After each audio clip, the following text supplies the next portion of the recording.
వయసు సినిమా అంటే ఏంటో, సినిమా అంటే ఏంటో, మూతికి మీసాలు వచ్చినాయి, గడ్డం వచ్చింది, 18 అంటే అరే ఆధార్ కార్డు తింటరా నాది.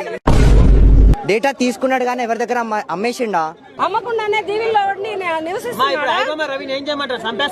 చంపేయక్కర్లా, సరైన శిక్ష వేస్తే చాలు. ఏం వేయాలంటే శిక్ష? అన్న మీరందరు చూసే ఉంటారు కదా ఎప్పుడో ఒకసారి ఐబొమ్మలో, మరి ఆంటీ కూడా చూసే ఉంటది, ఆంటీ కూడా చూసే ఉంటది. ఎందుకన్నా మన ముందు బాగానే ఉంటారన్న అందరూ. రిలీజ్ అని కాదన్న, పర్లే ఓకే, తప్పే అది అన్న, చూస్ చేసుకుంది రాంగ్ పాత్వే, ఓకే తప్పు, శిక్షించండి పర్లేదు. ఆంటీ కూడా చూసే ఉంటది ఏదో ఒక ఆంటీ కూడా ఎప్పుడో ఒకసారి చూసే ఉంటది, అది పక్కా. మీరుండోళ్ళు ఆంటీ 100 రూపాయల టికెట్ కి హైక్లు ఇస్తున్నారు కదా, మరి దాని గురించి మాట్లాడలే?